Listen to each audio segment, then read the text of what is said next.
secretaries and people around the table are making statements about how they're doing and what's happening. And I could start with Pete on the left because he's my least controversial person at the secretaries and people around the table are making statements about how they're doing and what's happening. And I could start with Pete on the left because he's my least controversial person at the ever.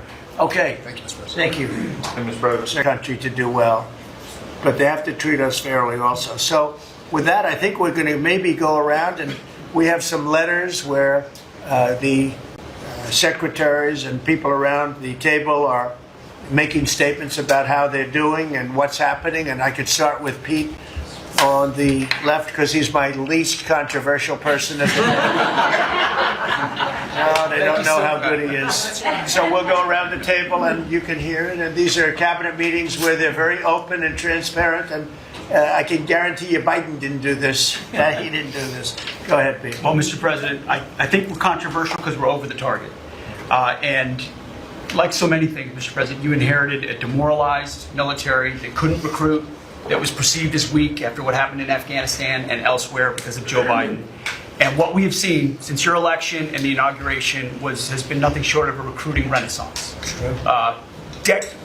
Decades, it hasn't been decades since we've seen this kind of recruiting in the Army, the Navy, the Marine Corps, the Air Force. The men and women of America want to join the United States military led by President Donald Trump. And the police, by the way. Absolutely. And fire. I always mention the fire, but the police and fire. But the police and fire likewise are, they have waiting lists now. And 6 months ago was a disaster. Truly historic. We can barely absorb the volume and retention as well. Men and women in the military who don't want to get out now that they have a real commander-in-chief. We're reinforcing standards. We're going to be fit, not fat, in our formations. We welcome back all the folks that were forced out because of the COVID mandate. We've ripped wokeness out of the military, sir, DEI, trans, and it's Fort Benning and Fort Bragg again at the DOD. We're rebuilding the military, sir. The Golden Dome is well underway. F-47, reassuring allies and deterring enemies. We found nearly $6 billion in DOGE savings that we're going to reinvest, including $50 billion from the Biden administration focused on things like climate that have nothing to do with lethality and warfighting. And we will have, as you said, sir, the first $1 trillion budget that we plan to spend wisely on behalf of our warfighters.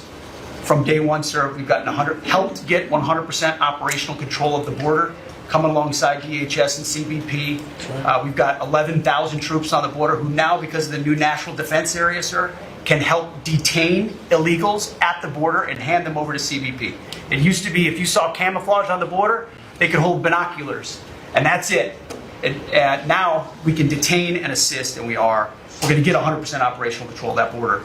Our NATO allies know they have to step up. The Houthis in the Middle East are feeling the weight of American power, and we're deterring communist China. So because of your leadership, sir, I believe we're making the military great again. And I thank you. Thank you very much. Thank you. Howard? So I have the pleasure of running. Subscribe to Oneindia and never miss an update.